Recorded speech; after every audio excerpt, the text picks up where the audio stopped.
Hi everyone, welcome back to Therapeutic Recreation Corner. I'm Jessica, and in today's video, we're going to talk about how to gain recreational therapy experience, even as a student or someone interested in entering the field. The in-person experience bit is quite valuable for two different reasons. The first main reason is that as a student or someone trying to enter the field, it's just something that you want to get a feel of, right? So having a volunteer position or doing a research project gives you a better idea of whether these topics, these populations, or these settings actually interest you. It's very different between sitting in a class and learning about the API process versus actually being out in the field and sitting with a client and conducting an assessment yourself. So it could be something that you might or might not like. It could confirm for you that it's something that you really want to pursue. Or you could get out on the field and you would realize that maybe for your personality type or the things that you really want to do, maybe it's not something that you want to commit 2 to 4 years of school on or a lifetime with in terms of your. Secondly, I think a lot of post-secondary education students run into the conundrum of not having any experience but having all the schooling, so having the diploma or the degree and getting out on the field and having a lot of difficulty finding a position because there's just no sort of leverage with any sort of experience in your resume.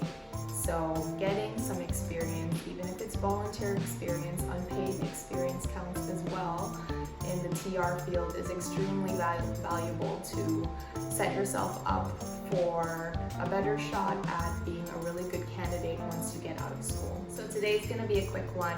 We're just going to go over 5 tips for anyone seeking any sort of TR experience during school. Tip number 1, and I would say the most important tip in terms of getting in-person experience in the therapeutic recreation field is to volunteer. Volunteering, I know, is unpaid work. Yes, we don't like not getting paid for work, but volunteering can actually be a very small commitment within your week, like maybe 4 to 5 hours a week, and it makes a huge difference in your resume at the end of the day. It also really gives you a good sort of introductory experience towards therapeutic recreation. You're not going to be leading any of the activities. You're not going to be super client facing as well. They don't really expect that in different settings, especially if you are brand new to the field of even volunteering in recreational therapy. It's a good way to sort of understand what the atmosphere is like, what the clients are like, what sort of behaviors or responses can come up in any sort of setting, and to really get to know professionals in the field as well who can help you figure out whether or not it's a good field for you.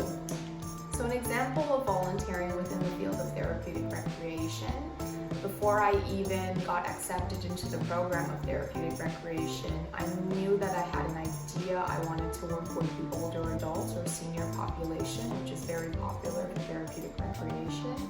So I Googled and found a long-term care home, City of Toronto long-term care home, that was about up the street from me. So I knew that I wasn't setting myself up for failure. It was something close by that I could just pop into on a weekly basis and just see what it's like and get to know the clients there. And on top of that, it was nice to really get a sense of the older adults in my community as well. So this particular long-term care home has over 295 residents on average. I helped out with about 40 or so during an art therapy session that they had on a weekly basis every Friday for about 2 hours. I would help with setting up, taking down the equipment. I would help the specific art therapist with any sort of projects she was handing out to the residents. During the activity itself, I would sit with residents and sort of prompt them on what they were working on, what sort of colors they wanted to use, even just small talk while they were working. It was a very sort of hands-off, very casual volunteer experience that I've kept up to this day. It was a great introduction into the field and really confirmed for me that this was the population that I really wanted to work with. And it really even specialized for me that working in a community setting with a more diverse set of clients is something that I really prioritize. I'm in the 4th year of my degree program right now, and because I have been working at that long-term care home as a volunteer in that same art therapy department, I have about 3 years of experience of working closely with the residents. Of course, my role grew as I was there for longer. I took on more responsibilities. If the art therapist wasn't there, I would help to run the actual program as well. So having to be able to put 3 years of experience assisting recreational therapists in a long-term care setting is a lot, but in reality, it was only a 3-hour commitment every week on a Friday afternoon, and it was super enjoyable. It was the highlight of my week when I was doing it. So I would highly encourage anyone to look into a volunteer position that works for your schedule and works for your preferences in terms of settings or populations, and see how that goes. So the next tip I'm going to say about in-person experience with therapeutic recreation as a student is that you can even look for paid jobs. So paid jobs are ideal, I know, for anyone during school. I know students usually juggle 2, maybe even 3 part-time jobs during school. So why not make one of those jobs a therapeutic recreation job, especially if you're studying it?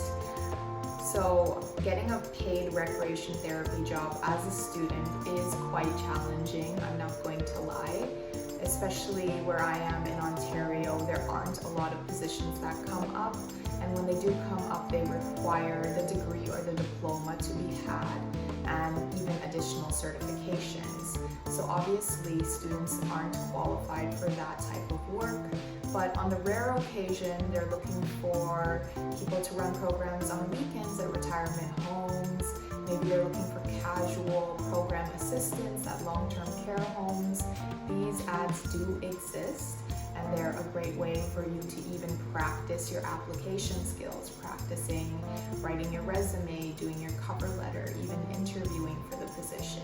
These are all benefits to applying for a paid position. Even if you don't get the position, you also can use your time at your interview or even in your email correspondence to ask them a lot of specific questions you might have about rec therapy in that setting with that population or at that specific organization, if you're being very specific about where you want to go eventually.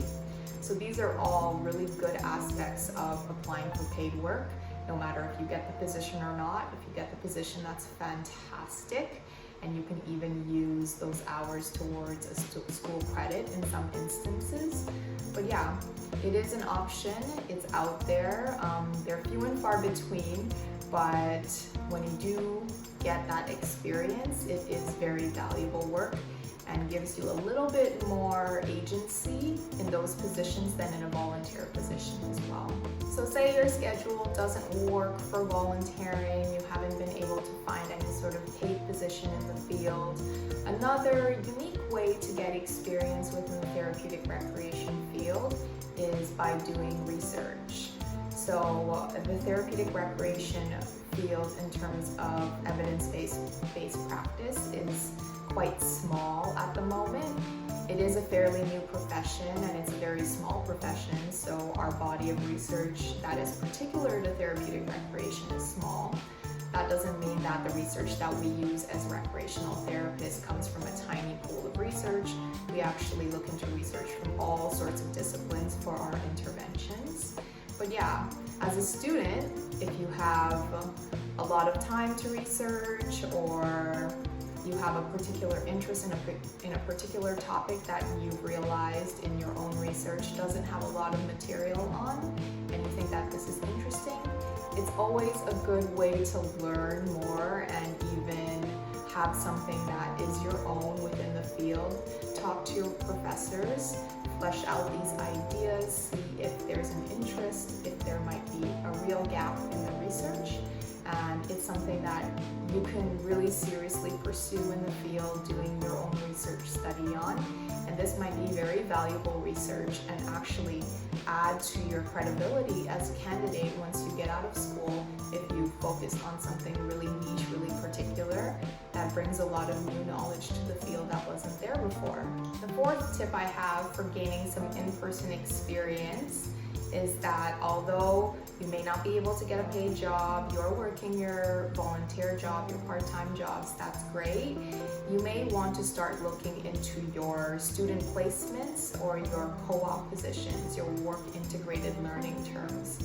So most therapeutic recreation programs have these in-person requirements, and they're really, really beneficial. So sometimes within the degree program, for example, mine, we're going to have a number of 1 day a week placements at different settings, and then 1 semester where it's full-time at a particular setting. By the end of the 4 years, we have a whole slew of experiences in different settings with different populations on our resumes once we get out of school. So that's really, really useful. And for a lot of the students who haven't had the time to volunteer or find paid work in the field, the placements are usually the place where they get the most experience and they do the most networking. Although maybe you're early into your career in the field or your studenthood in the field, so your placements don't start for at least a year or two, you can still look into different settings, create a list of contacts that you'd like to reach out to when the time comes. You can map out what populations, what settings you might want to work with once that time comes, and be very strategic about where you want your placements to be and who do you want them to be with. Maybe even then you can look into volunteering at these settings to get your foot into the door early on, because placements are just like normal jobs. You do have to apply, cover letter, resume, interview, all of that to get these positions. They're not just given to students.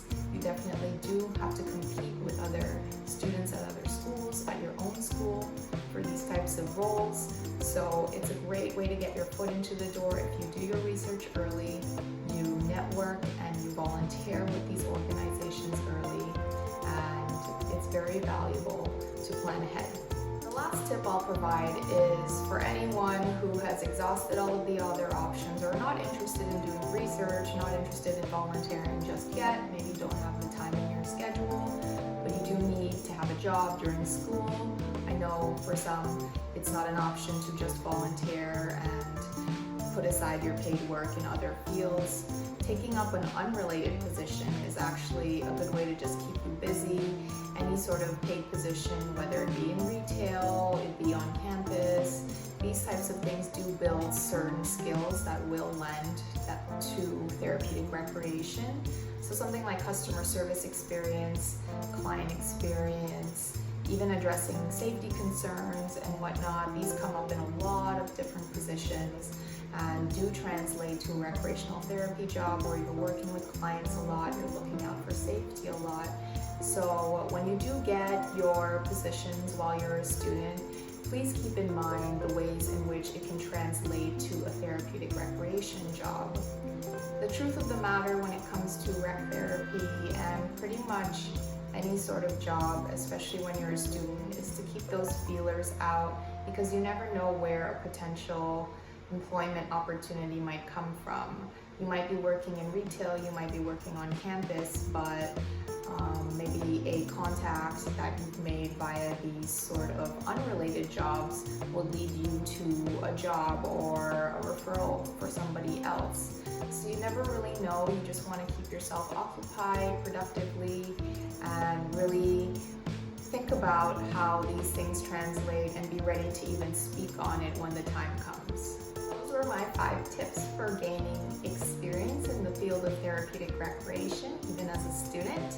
I hope you explore those, especially the volunteering one, being really strategic about what you want, what sort of populations you want to work with, maybe even finding transferable skills between what you're doing already and therapeutic recreation in general.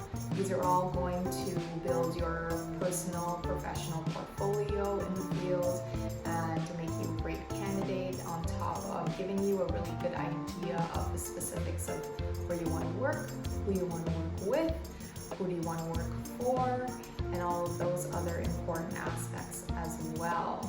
So thank you for watching today, and I'll see you next time on Therapeutic Recreation Corner.